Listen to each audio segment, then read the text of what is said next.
5월 11일 화요일 새벽 예배 시작하겠습니다. 사도신경으로 신앙 고백하겠습니다. 나는 전능하신 아버지 하나님 천지의 창조주를 믿습니다. 나는 그의 유일하신 아들 우리 주 예수 그리스도를 믿습니다.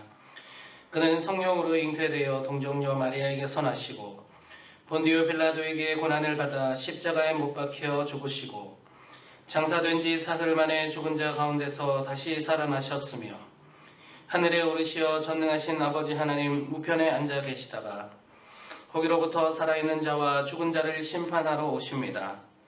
나는 성령을 믿으며 거룩한 공교회와 성도의 교제와 죄를 용서받는 것과 몸의 부활과 영생을 믿습니다.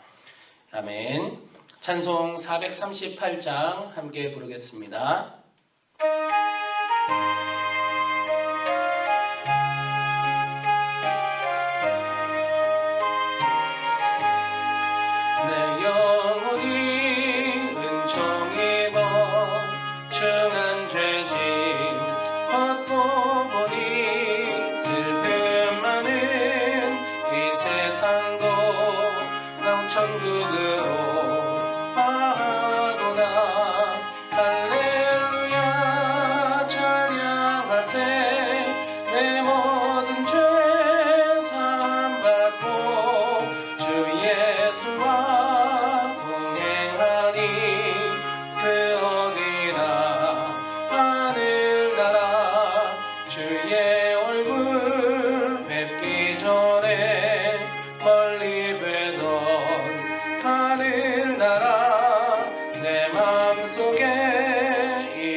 높은 산이 거친 들이 조막이나 궁궐이나 내 주 예수 모신 곳이 그 어디나 하늘나라 할렐루야 찬양하세 내 모든 죄 사함 받고 주 예수와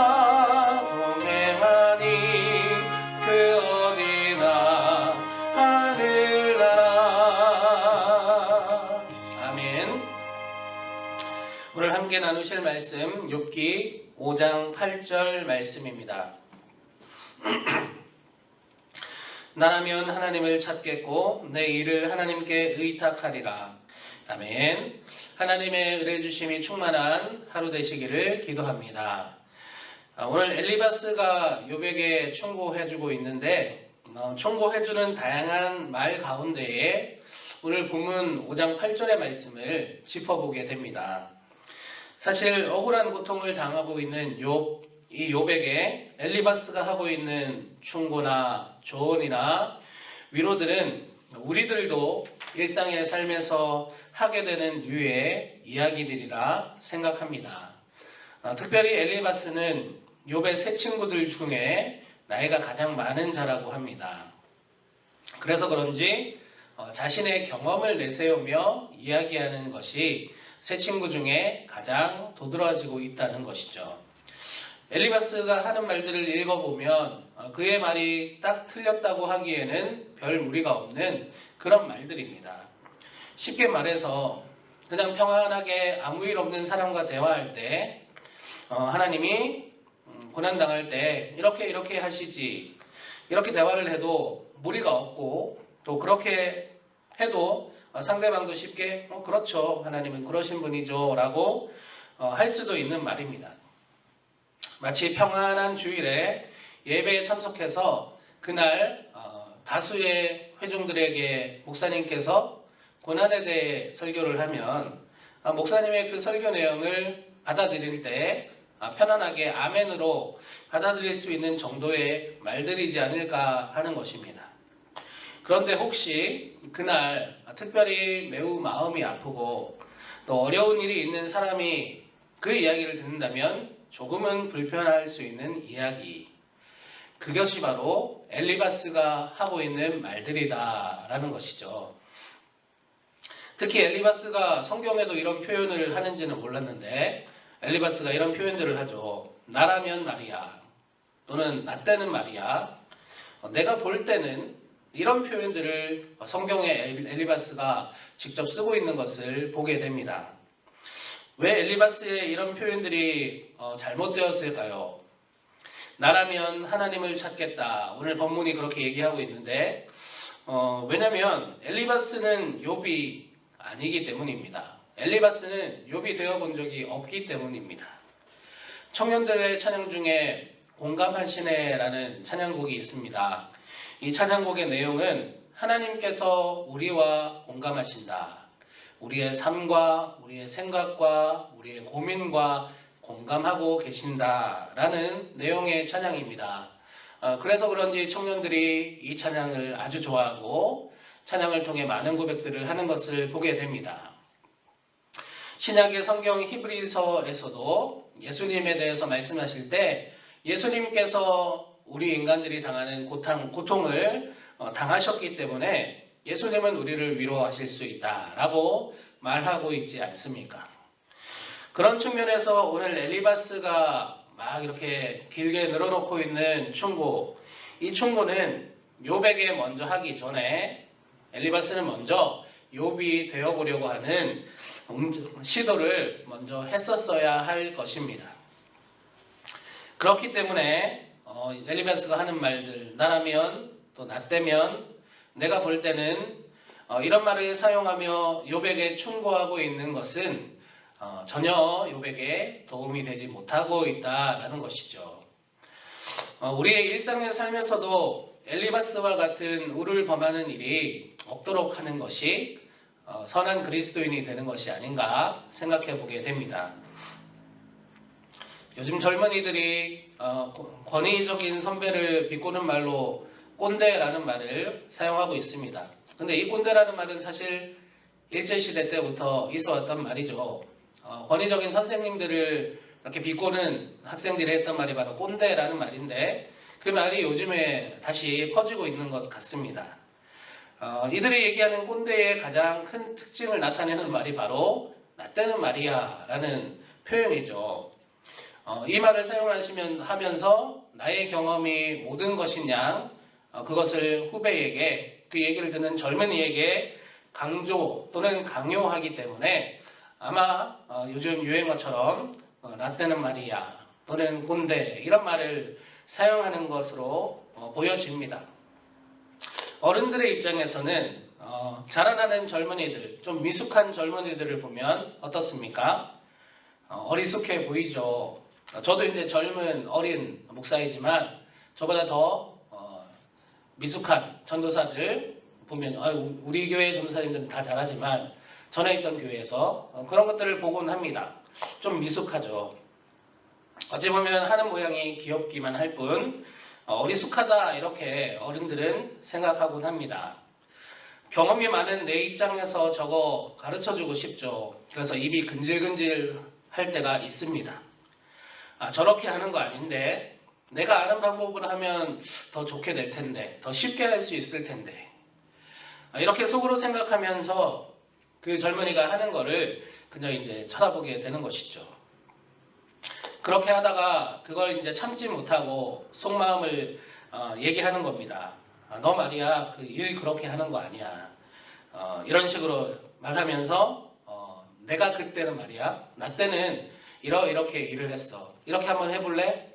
이렇게 이제 얘기를 하게 되는 거죠. 이런 식으로 이제 선배된 입장에서 어른된 입장에서 젊은이에게 최선을 다해 마음을 담아서 조언을 하게 됩니다.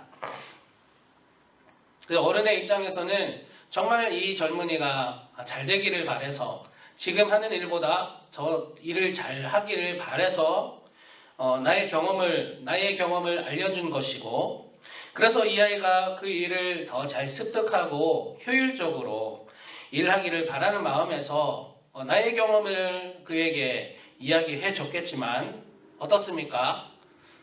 그 이야기를 듣는 젊은이들은 사실은 어른의 기대와는 다르게 듣지 않는다는 것이죠.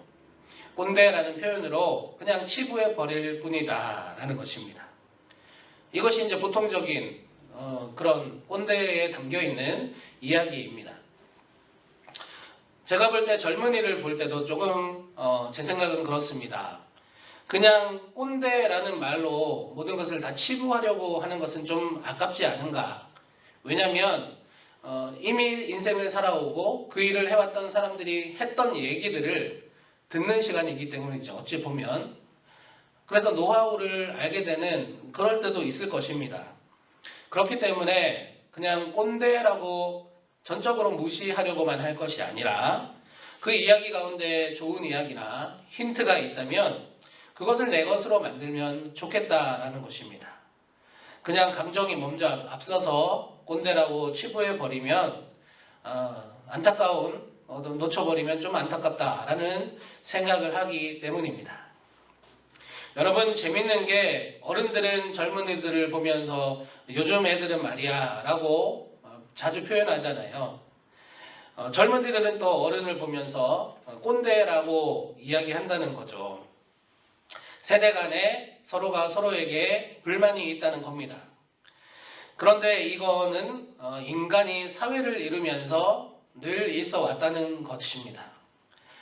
새벽이라 길게 다양하게 소개시켜드리지는 못하지만 기원전 1700년경에 수메르 문화가 있는데 그때 점토판에 글씨가 새겨져 있는 것을 고고학자들이 발견했는데 그 점토판에 이런 내용이 있다는 겁니다. 요즘 젊은이들은 너무 버릇이 없다. 네, 저는 이 이야기를 들으면서 굉장히 유쾌하게 웃었었는데 그때나 지금이나 사회는, 인간이 살아가는 사회는 크게 차이가 없구나. 어른들은 젊은이를 보면서 요즘 애들은 말이야 라고 생각을 하게 되고 젊은이들은 어른들을 보면서 어른들은 너무 강압적이야 라고 생각한다는 것이죠. 우리 인간 사이에서 세대 간의 차이로 빚어지는 갈등들이 늘 있어 왔다는 것입니다. 우리의 세대도 지금 그것을 답습하고 있는 것이죠. 해 아래 새로운 것이 없다 하시는 성경의 말씀이 진리인 것 같습니다. 사랑하는 성도 여러분, 엘리바스가 욥에게 우를 범한 것은 무조건 나의 경험이 옳다라는 생각으로 욥에게 밀어붙였다는 것입니다. 나라면 그렇게 안 할 텐데, 나 때는 그렇지 않았는데, 엘리바스가 욥에게 그렇게 말하면서 욥의 고통을 위로하거나 조언하려고 하였지만 아무런 소용도 없었습니다. 제가 볼 때는 그냥 욥에게 말로 폭력하는 것 같이 보였기 때문입니다. 우리의 일상의 삶에서 엘리바스와 같은 잘못을 범하지 말아야 하겠습니다. 어찌되었던 지금 엘리바스는 약자의 상황에 있는 욥을 대하고 있지 않습니까? 반면에 평안한, 어찌 보면 강자의 상황에 있는 엘리바스가 약자의 상황에 있는 욥에게 너무 자신의 것을 들이대면서 심하게 했다는 것입니다. 우리는 고통당하는 자를 만나거나 위로해줄 기회를 혹시 가지게 된다면 내가 했던 경험을 그 사람에게도 일어날 것처럼 얘기할 것이 아니라 그 사람의 이야기를 듣고 공감하고 때로는 그냥 같이 있어주는 그러한 모습이 우리에게 필요할 것입니다. 인터넷 우스갯소리 중에 이런 소리가 있는데요. 살다가 저기압이면 고기 앞으로 가십시오. 네, 저기압의 상황이 있으면 삼겹살 같은 고기 앞으로 가라. 이런 우스갯소리입니다. 그렇지만 좀 지혜가 있어 보이는 표현이기도 합니다. 힘들고 지치고 위로가 필요하면 그런 자를 우리가 만난다면 때로는 아무 말 없이 고기 앞으로 데려가서 먹으면 기분이 좋아지지 않습니까? 그런 걸 이야기하는 것이죠. 우리가 위로해 줄 때 그 사람에게 진정한 위로를 해줄 수 있기를 소원합니다. 저도 늘 조심하려 노력합니다. 우리가 위로를 받을 때 나에게 진정 어린 위로를 해줄 수 있는 사람을 또 만날 수 있기를 간절히 소원합니다.